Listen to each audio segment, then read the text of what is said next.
el centro de Europa en el transcurso de la historia. Un país que necesitó mucho tiempo para convertirse en uno. Personas que recién se sintieron alemanas con el paso de los siglos.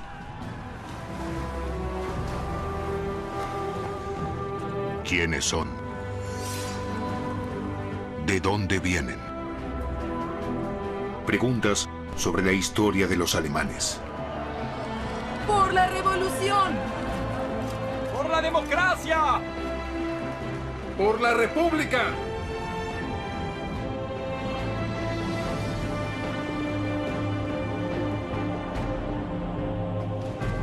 Irreconciliables se enfrentan cara a cara. ¿Estás, Viduquindo?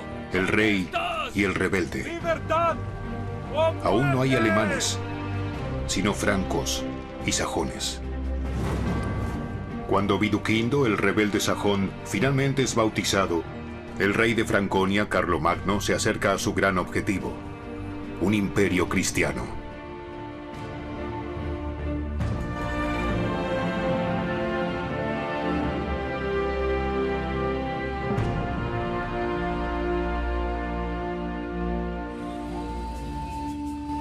Un lugar sagrado en algún lugar de los bosques sajones. Un lugar sagrado de la antigua religión germánica. El Irminsul es para los sajones paganos el pilar que conecta el cielo y la tierra, a los dioses con la gente.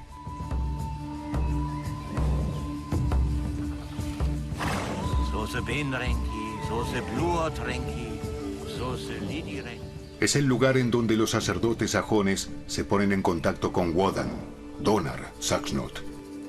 Los sacerdotes conocen los antiguos hechizos para curar humanos y animales. Y si los dioses lo quieren, se logra la curación.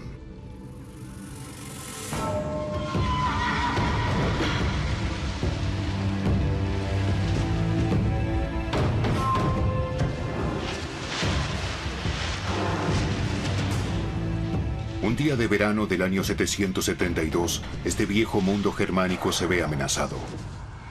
Después de este día, nada será como era.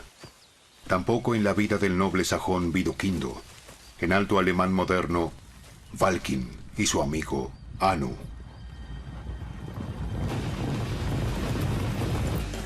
Tranquilos, son caballos. Es un joven rey franco que invade Sajonia con un gran grupo de guerreros a caballo. Rápido.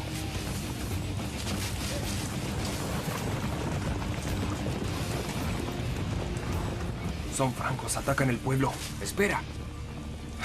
Los espera un momento. Mujeres. Los sajones están completamente sorprendidos e indefensos ante el ataque. ¿Se trata tan solo de una incursión? ¿Una campaña de conquista como muchas otras? El propio Carlomagno, el rey de Franconia, lidera a sus tropas.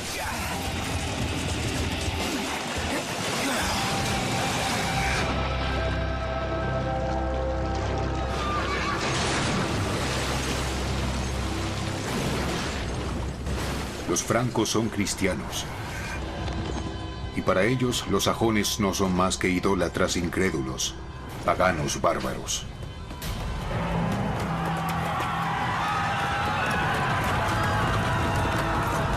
¡Reúnan a todos! ¡Quemen toda la aldea! El rey de los francos, de 24 años, está seguro de su causa. Quiere extender su reino y hacer que los paganos se vuelvan cristianos, incluso con sangre y espada.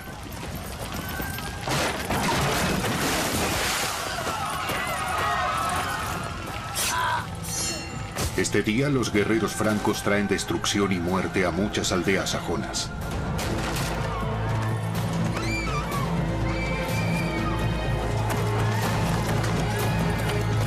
Es una época de conquista y de la certeza de que pueden matar por la propia fe.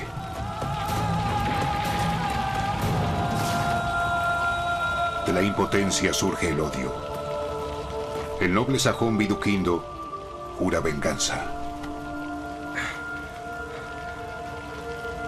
Pagarán por esto, lo juro. Nos la pagarán. Ya verás.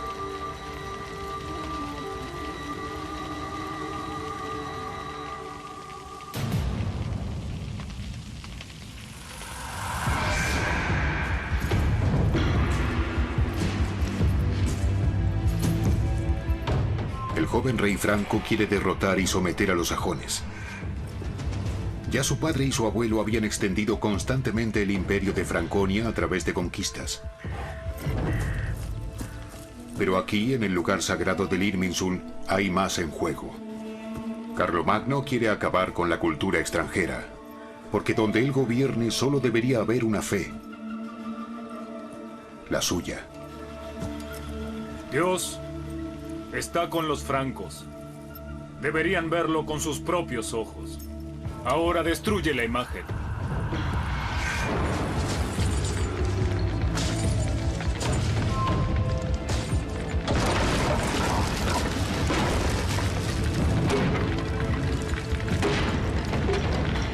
¿Qué sucede con un pueblo cuyos sentimientos religiosos son heridos de tal forma?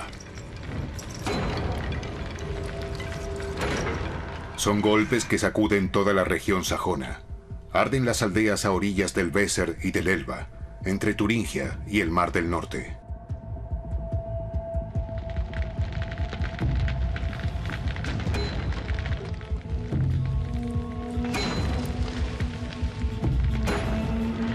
Los sacerdotes sajones están convencidos de que los dioses evitarán este tremendo sacrilegio, porque si cae este pilar, se caería el cielo.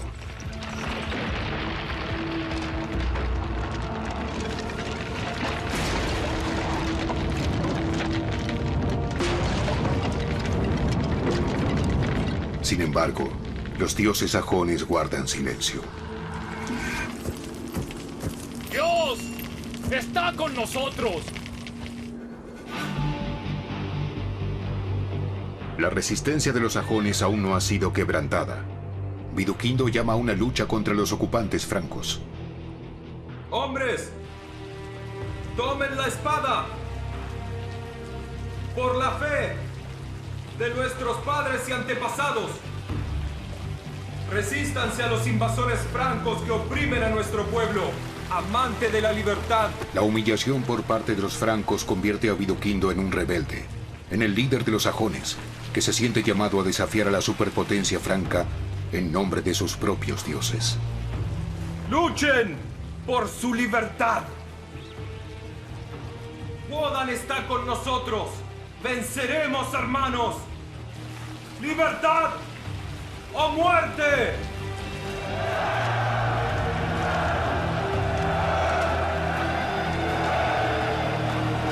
¡Libertad o muerte! ¡Libertad o muerte!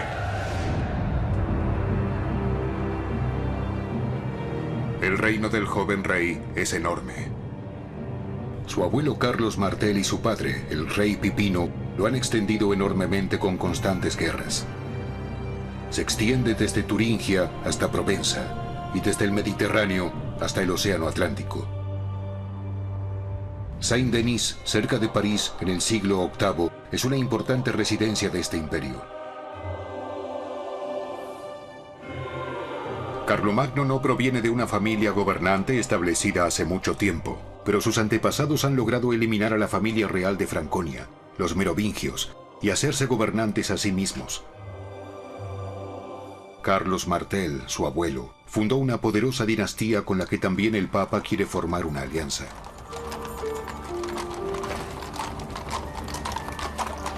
Dieciocho años antes del ataque a los sajones, el joven Carlos, de apenas 6 años, tiene un encuentro que se convertiría en una experiencia clave.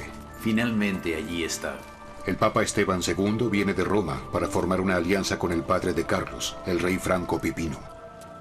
¿Recuerdas qué decir? El pontífice necesita desesperadamente una potencia protectora para defender su posición en Italia, y los francos buscan el reconocimiento de su reino por parte del Papa. El pequeño Carlos lo saluda solemnemente. En el nombre de mi padre, bienvenido, señor Papa. Con gran placer y en nombre de... Mi padre, el rey Pipino. Con gran placer y en nombre de mi padre, el rey Pipino. Te agradezco, mi querido Carlos. Tu padre puede estar muy orgulloso de ti. En nombre de mi padre, el rey Pipino, rey de los francos, le damos la bienvenida. Lo que el niño de 6 años aún no puede comprender determinará toda su vida. La alianza de su familia con el Papa. El juramento que debió hacer el pequeño Carlos seguramente lo influenció en el sentido de que lo impelía en la idea de difundir los mandamientos de Dios, las leyes de Dios, y también lo preparaba para librar guerras contra los paganos, guerras contra los sajones, guerras misioneras y guerras de conquista. Conquista y proselitismo, la espada y la cruz. Se impone la fe con la espada. Solo la espada hace a un joven franco hombre y guerrero. Si es noble, su espada generalmente proviene de Ulfberht, de la armería más famosa de la época. Este nombre representa una hoja de alta tecnología. No había espadas mejores que estas. Se han encontrado alrededor de 400 de estas hojas, por lo general en tumbas de hombres importantes. Un guerrero llevaba sus armas al más allá, aunque hayan costado una fortuna. Hacha, lanza, escudo y espada. Son las armas de los guerreros francos.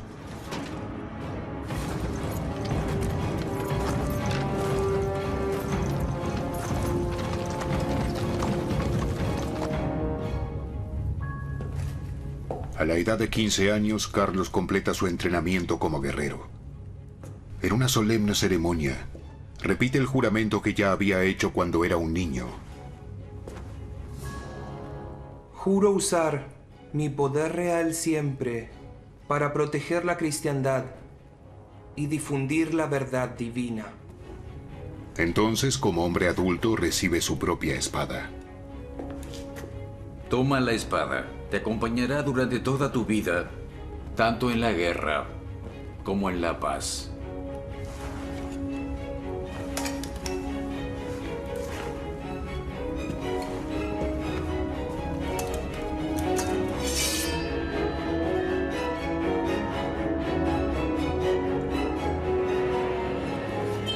Los paganos deberán aprender a temer a esta espada.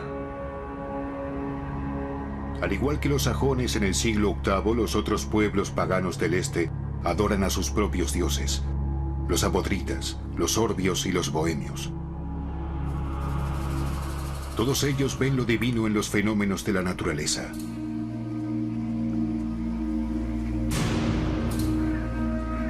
Para los sajones, las rocas de Extersteine, ubicadas cerca del actual Detmold, son un lugar de culto.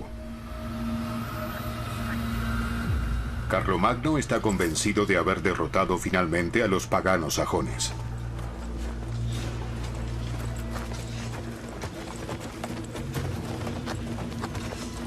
Un primer paso es adueñarse permanentemente de sus tierras.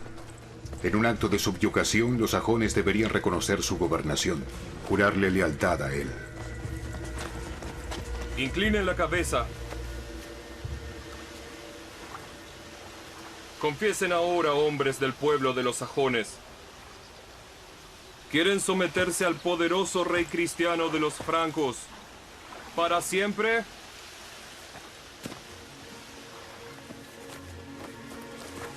Se trata de una lealtad impuesta por la fuerza.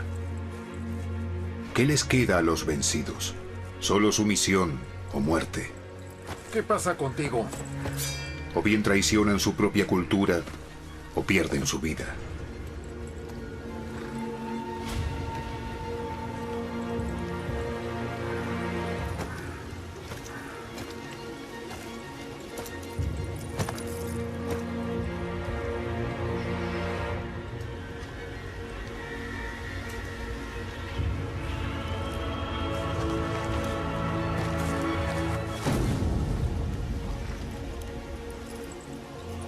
Que con esto exista la paz entre ustedes y nosotros. Carlomagno cree que con esto Sajonia ha sido derrotada.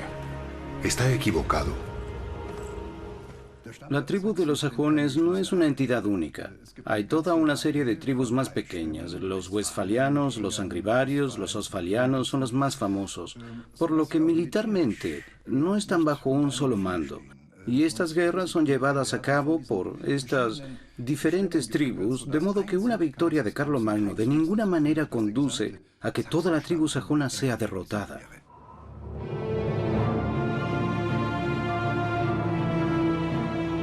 Un año después de la guerra contra los sajones, Carlomagno y su ejército cruzan los Alpes para conquistar el reino lombardo.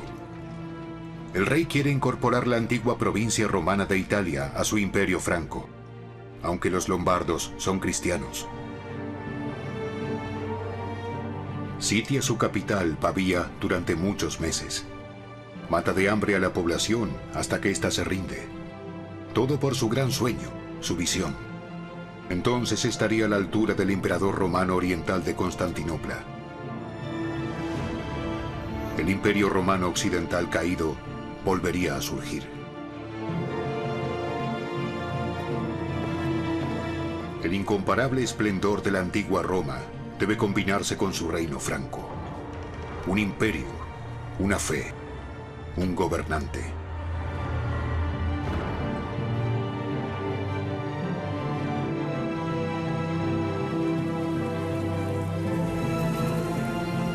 En 774, Carlomagno se convierte en el Rex Francorum et Langombardorum, el rey de los francos y de los lombardos.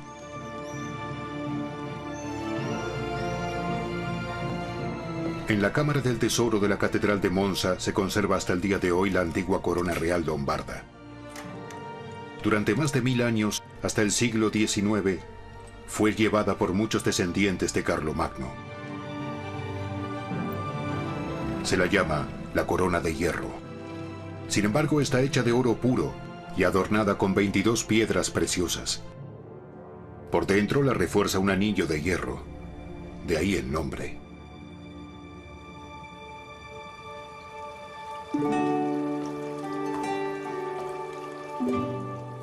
En el joven y a menudo tan cruel rey guerrero Carlomagno, que apenas sabe leer y escribir, parece esconderse otro, un hombre que anhela conocimiento y educación, y la belleza de las artes.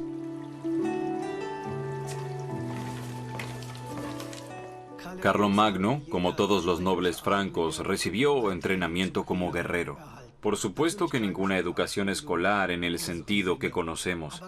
Pero como quería gobernar este reino, porque estaba fascinado por el mundo mediterráneo y la civilización antigua, enseguida tuvo la idea de reunir en su corte a especialistas en quienes delegó la tarea de una reforma educativa. Estos especialistas son monjes y clérigos. Vienen de Irlanda, Inglaterra, España e Italia. Son los grandes eruditos, las mentes más brillantes de su tiempo. Carlomagno quiere oírlos, quiere aprender de ellos. La base sagrada de su realeza debería ser la Sagrada Escritura, la Biblia, incluso en las cuestiones cotidianas. No está escrito en las Escrituras que Dios mismo descansó en el séptimo día. Y Dios bendijo el séptimo día y lo santificó porque Él descansó ese día de todas las obras que realizó. ¿Entonces quieren que el domingo esté libre de trabajo? ¿Sería piadoso según su voluntad? Todos los cristianos deberían dedicar este día al Señor. Y a la familia. Que así sea.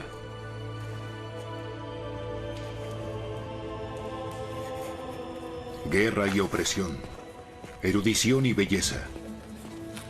Para Carlomagno esto no es ninguna contradicción. Lo que él y los eruditos de su corte comienzan no es solo una reforma educativa fundamental.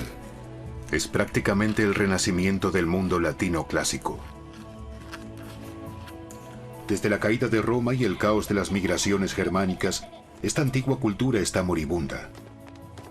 El latín de los monjes y los sacerdotes es descuidado. Su escritura apenas puede leerse. Carlomagno intuye que para la formación de su imperio son indispensables un lenguaje, una escritura.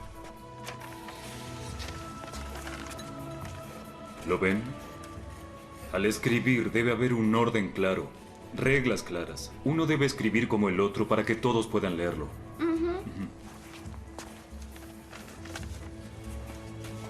Todos deben aprender, ustedes también. La escritura y la copia son un oficio estricto que es llevado a cabo principalmente por los monjes en los monasterios. Todo el conocimiento del mundo debe ser conservado.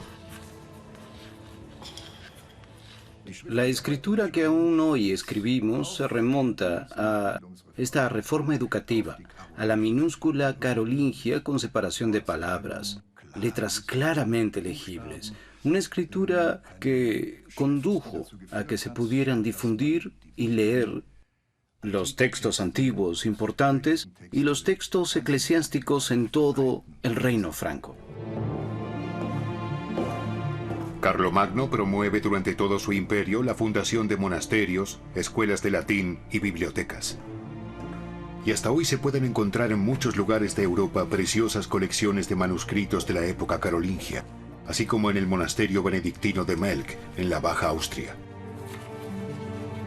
Estos son magníficos testimonios de esa erudición llamada el Renacimiento carolingio. Es un punto de partida en prácticamente todas las áreas del conocimiento y la vida, que también se refleja en los edificios carolingios. Por ejemplo, el milenario pórtico de entrada de la abadía de Lorch, en el sur de Hesse.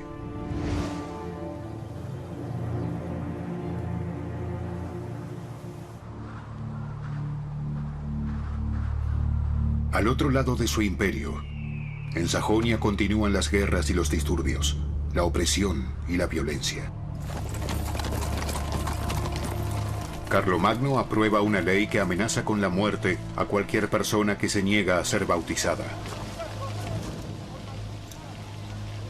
Si realmente quieres convertirte al Dios de los cristianos, arroja tus ídolos a este fuego purificador como señal de tu nueva fe. En el nombre del Padre, del Hijo y del Espíritu Santo. Amén. Los sajones deben renunciar a su antigua fe. Deben dejar de ser quienes son. A personas que fueron entrenadas durante generaciones para moverse en este mundo de múltiples dioses y considerarlos como el orden natural, siempre se les hace muy difícil renunciar abruptamente a lo familiar bajo presión militar y amenaza de violencia. Los sajones tuvieron que hacerlo en la primera fase de la expansión franca y sencillamente lo hicieron porque no tenían otra alternativa, pero no por ello se convirtieron en cristianos creyentes. Viduquindo y sus guerreros no quieren ser bautizados, a pesar de la amenaza de muerte. Viduquindo quiere que los sajones vuelvan a ser amos de su propia tierra y que puedan adorar a sus propios dioses, no a este dios extraño que vino con fuego y espada.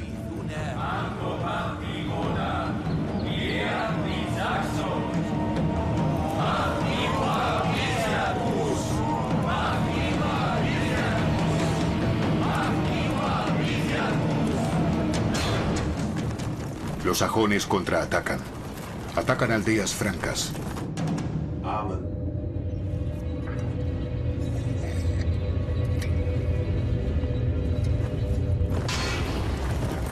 No hay piedad para los enemigos, ni siquiera para aquellos sajones que ahora son cristianos.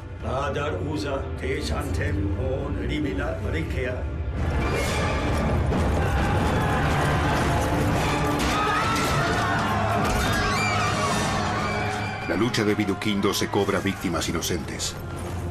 Es una espiral de violencia.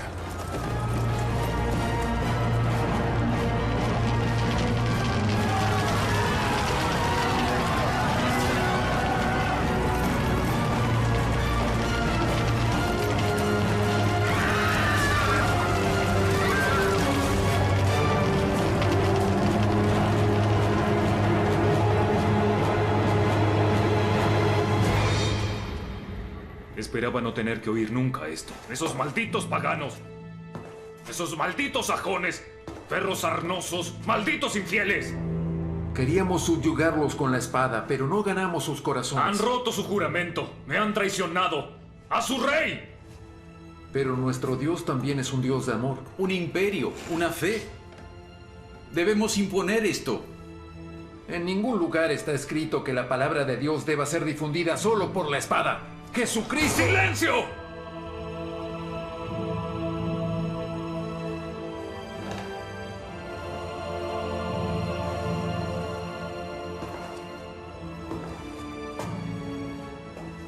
Juro ante Dios y ante ustedes librar una guerra contra el infiel y desleal pueblo sajón, y no descansar hasta que sea vencido y convertido a la religión cristiana, o bien, si los sajones no quieren otra cosa, serán completamente borrados de la tierra.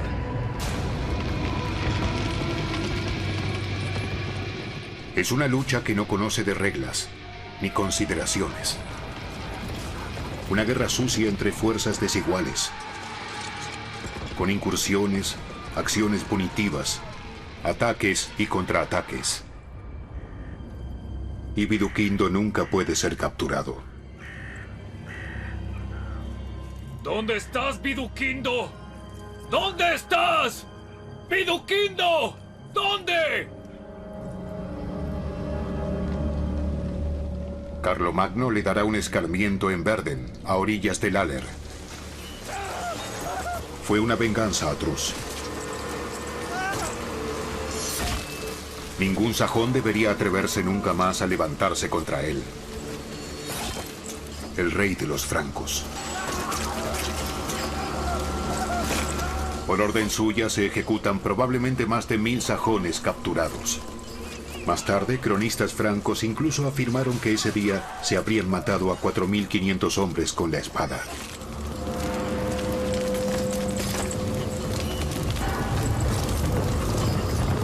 El agua del Aller se habría vuelto roja por la sangre de las víctimas.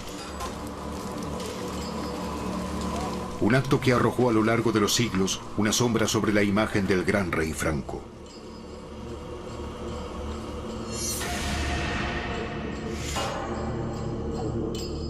Cerca de Verden, a orillas del Aller, 4500 piedras recuerdan este evento, colocadas en 1935 según el espíritu de la época. El baño de sangre de Verden causó cierta controversia, ya incluso entre los contemporáneos, pero también la brutalidad extrema con la que actuaba Carlomagno. Por otro lado, si uno se pone en su situación, uno también tiene la impresión de que estaba un poco desesperado. Tal vez este haya sido, por así decirlo, su último medio para forzar la victoria en esta resistencia por parte de los sajones, que ya llevaba demasiado tiempo.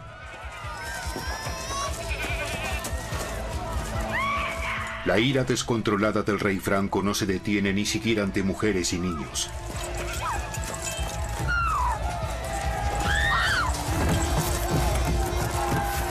Sus propios escritores de la corte informan. Carlomagno hizo traer a Franconia a todos los sajones que vivían al otro lado del Elba, con mujeres y niños. Salimos ahora. Nadie se quedará aquí. Vamos, muévanse. Es una reubicación forzada para asegurar su propio dominio.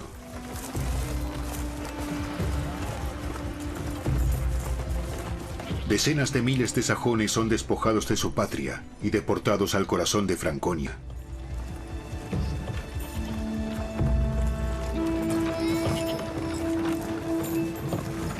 La tierra que les es tomada es distribuida por Carlomagno entre sus seguidores francos.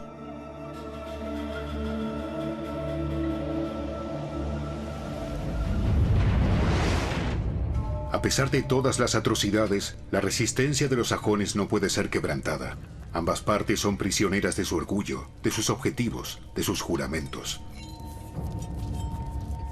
¡Libertad o muerte!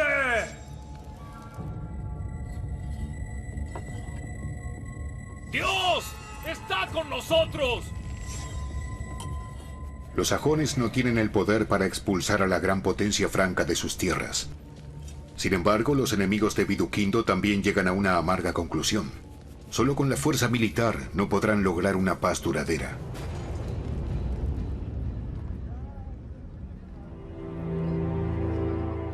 Algo de lo que los eruditos consejeros del rey tratan de convencerlo.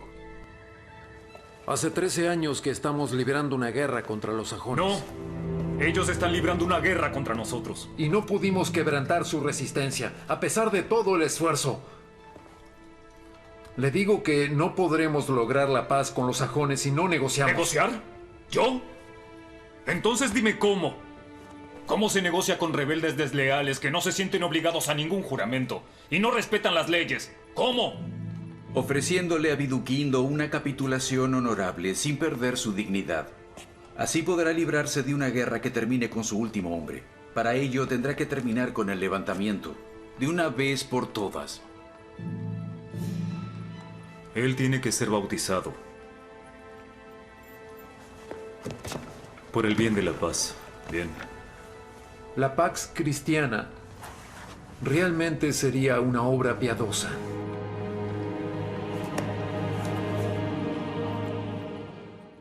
Carlomagno invirtió muchísimo en las guerras sajonas, y esto ya indica cuánto le importaba completar su misión, que se advierte por primera vez en el juramento que le hace al Papa Esteban.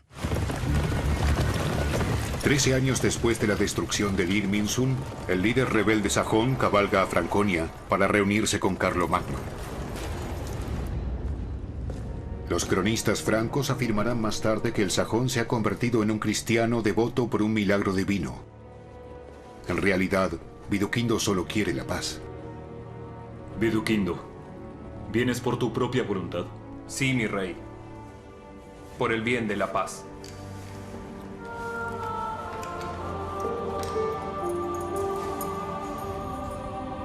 Cuando Carlomagno abraza a su antiguo enemigo a muerte el día de Navidad de 785, cumple la promesa que le hizo al Papa cuando era un pequeño niño: difundir el cristianismo.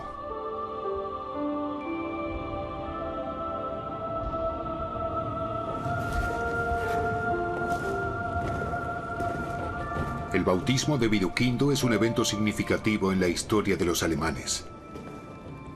La tierra de los sajones se convierte en parte de un imperio, del que más tarde surgirán Alemania y Francia.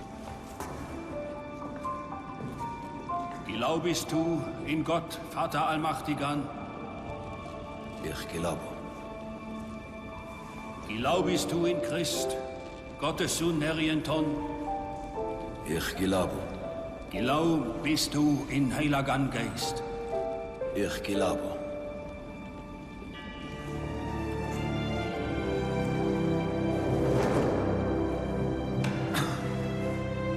Así te bautizo como Viduquindo del pueblo de los sajones.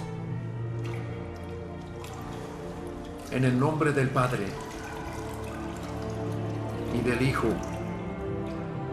y del Espíritu Santo. Amén. En el nombre del Padre, del Hijo y del Espíritu Santo.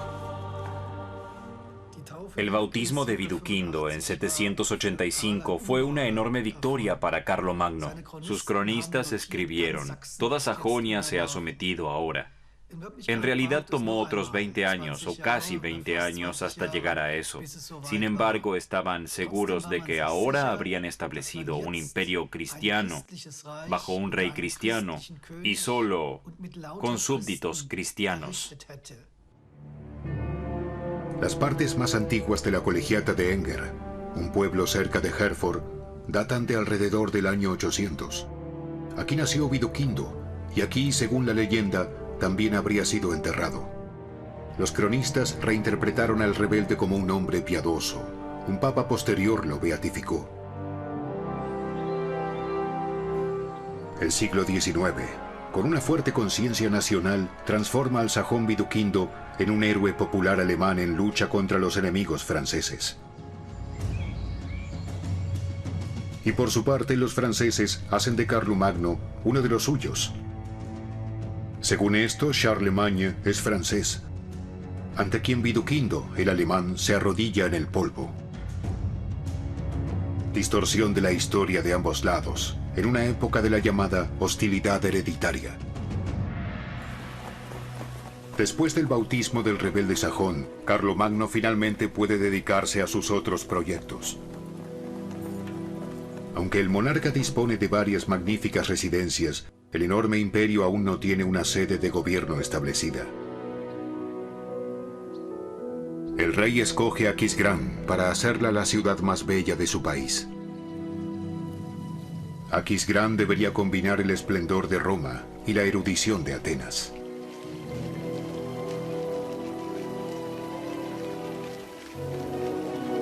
El nuevo Palacio Real es un complejo enorme y perfectamente planificado.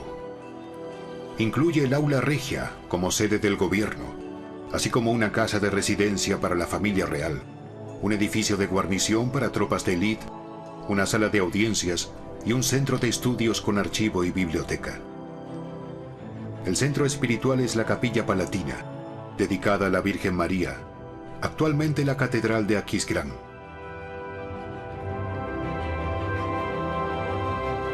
Ya era considerado una maravilla por los contemporáneos de Carlomagno, en aquel entonces la iglesia más magnífica de este lado de los Alpes.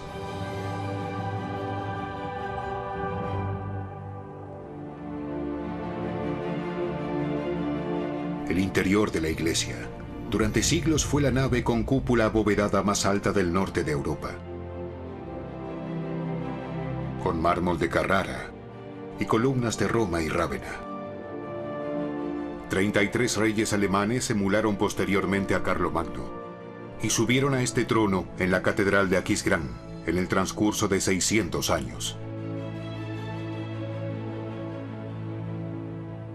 Aquisgrán fue el palatinado preferido de Carlomagno. Esto se debía sin duda a que el lugar se encontraba justo en el corazón del Imperio Carolingio. Alrededor había bosques extensos, perfectos para la caza, y además allí estaban las fuentes termales, en donde descansaba Carlomagno todos los años. En el año 800, Carlomagno se dirige hacia el sur con una gran comitiva. Acordó una cita muy especial con el Papa. Roma, que había sido el centro del mundo antiguo, había perdido su importancia mucho antes de la época de Carlomagno. Sin embargo, incluso sus ruinas atestiguan su antigua grandeza. Desde hace más de 3 siglos, ya no ha habido ningún emperador en Europa occidental. En el año 800, el rey franco Carlomagno toma el antiguo título de los emperadores. Quiere el Renovatio Imperii, la renovación del Imperio Romano, como el Imperio de los Francos.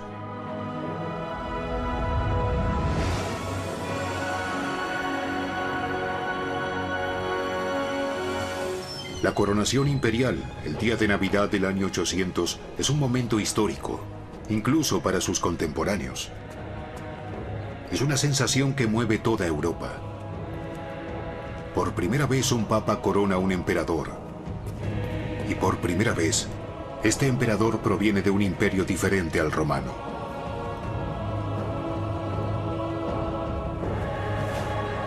Solo el sucesor de San Pedro puede otorgar el título de emperador por orden divina. Por lo tanto, Carlomagno debe reconocer al líder de la Iglesia como su cabeza espiritual. Por su parte, Carlomagno había liberado primero al papado de la hegemonía bizantina y colocado bajo su protección militar.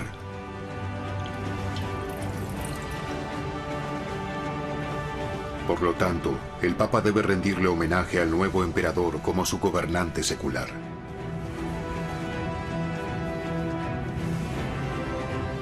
Casi medio siglo después de la visita del Papa a Saint-Denis, se ha cumplido la visión política de los carolingios. Una coalición permanente de la potencia secular y la potencia espiritual. Una combinación de espada y cruz.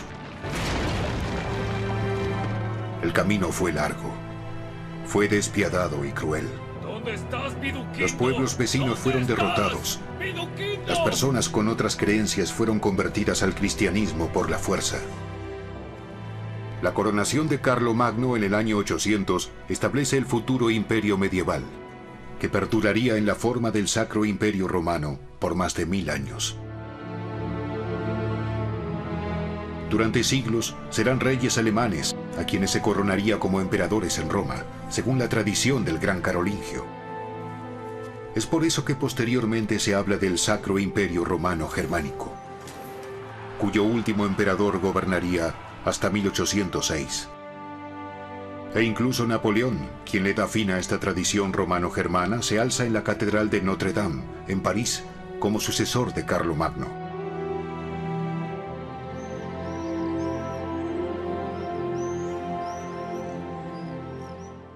La importancia de Carlomagno para nosotros hoy es que él unió simbólicamente, a modo de ejemplo, los diversos pueblos y tradiciones de gran parte de Europa, y que coloca esta unión bajo la idea central de un espacio de paz, de una unidad de paz, a pesar de que él libró constantemente guerras. Finalmente debería surgir un imperio de paz.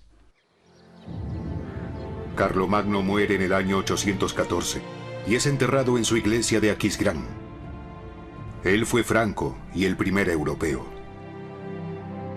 Un siglo y medio después, un hombre del sometido pueblo sajón, Otón I, será coronado rey en Aquisgrán.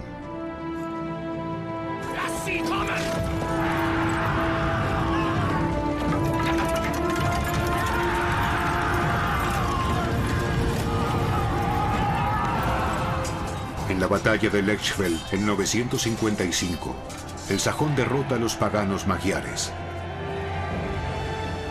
En la lucha contra el enemigo externo, une a las tribus del reino de los francos orientales. Y así comienza una nueva historia, la de los alemanes.